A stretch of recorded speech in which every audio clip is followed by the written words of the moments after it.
When you see the name Kanika Dhillon pops up in credits as a screenplay writer, you instantly get an idea that messy characters await the audience. We have seen how she likes to design the characters in her previous outings, namely Manmarzi and Judgmental Hai Kya. And apparently the fruit hasn't fallen far from the tree in Haseen Dilruba. She's worked hard to peel interesting layers upon layers to capture the extent of madness and cockiness of all her favorite protagonists. Some agree with the experiment, some may not, but as long as it contains dollops of entertainment, it doesn't really matter.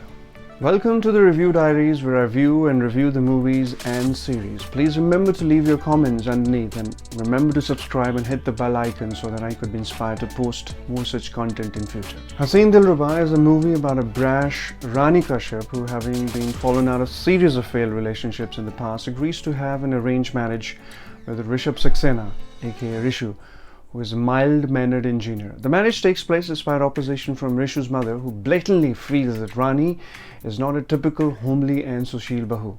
She even threatens to commit suicide in the laughable trifecta of resorting to poison, jumping off the roof, and hanging off a ledge that could barely support her weight, lend a comical angle to the situation.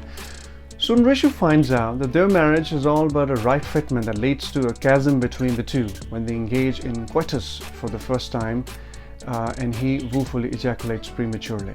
While Rishu suffers from embarrassment, Rani constantly feels for physical touch. Enters Neil Tripathi, Rishu's cousin, played by Harshvardhan Rane, who packs all the essential traits that Rani craves in a man. He is handsome, suave, and likes to display his body for no rational reason. There is a running commentary of his masculinity pitting Neil against Rishu, but the former overshadows the latter in a matter of few frames. The narrative doesn't take long to take us through the immoral journey of her illicit relationship with Neil as she eagerly jumps into his appellated arms. There is a building consciousness somewhere in the heart of Rani that tells her that her action was motivated by the lack of physical affection in the ruins of her marriage. In that sense, the audience is made to journey through the expense of failed romantic overtures to the sensations of a titillating immoral nexus with another man. After Manmarziya and Judgmental Hai Kya, Kanika scribbles quite a resembling character sketch of a leading lady. They're not proverbial ladies with simple wants in life. Somewhere inside the periphery of their appearance, there lies a woman with whimsical needs, twisting the boring conventions of society. And once again, like Manmarziya, the lady exercises no qualms about shifting the moral needle in the relationship. And that's where, however, Taapsee's sketchy iteration of the character from Manmarziya walks away in polite deference to fan-favorite dramatist Personae. While Manmarziya provides a glimpse of a sustained ethical dilemma, Haseen Dilruba takes us on a skirmish of different genres leading up to a slightly confused constitution of a jarring screenplay.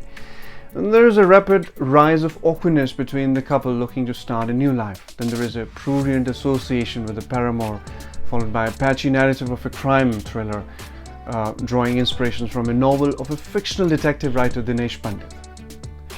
Rani is an ardent fan of Panditji, as she fondly calls him, who bides her time gobbling up thriller fest, finding herself on tenterhooks in his world. She rampantly quotes memorable dialogues from the books, rolling up the bohemian sediment to the surface of her personality. While being questioned for being a suspect in her husband's death, she famously quotes, "Amar prem wahi hai jis pe khoon ke halke halke se cheete ho, taaki use buri nazar na lage."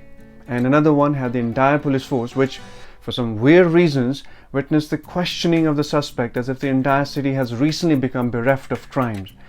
In Splits, when Rani says, "Sambandh to mansik hote hain, sharirik to sambhog hota hai," Rani displays assorted shades in her character throughout the length of the film. She jumps from being brash and abrasive to begging for forgiveness after being taken up by the guilt. As she does that, it leaves a petite room for her to display her acting range. We have seen her in the past, with the exception of Jurwa 2, her acting credentials speak impressively about her body of work. Vikrant Massey's transition from being a mild-mannered individual who could fix anything but not his marriage goes through a tantalizing change in his follow-through, and when that happens, we see a different facet of his personality, finding nervousness in the presence of Rani at first, and then putting on a ferocious display of anger towards her. It's hard to believe that this kind of transition was at all possible to imagine in real life. Harshvardhan Rane had very little room to play around. He forms a third wheel in the cog whose potential is marred by not for being secondary in this chemistry of the lead actors, but that of a tertiary role that keeps him in the distance without appearing to influence the events anyhow. The length of the movie becomes a punishing affair as few pertinent editing chops could have helped the process on the right path. 2 hours and 10 minutes didn't look like 2 hours and 10 minutes. It looked more like 4 hours sometimes when the screenplay is progressing at a languishing pace. The idea of the story, in my opinion, was founded with the right intention, and of course, it would have been silly not to expect its manifestation. Performances of the duo backed the efforts to the T, but the direction finds itself looking for reasons to tell it in a better way. In the end, I would rate it 3.5 on 5. Thank you.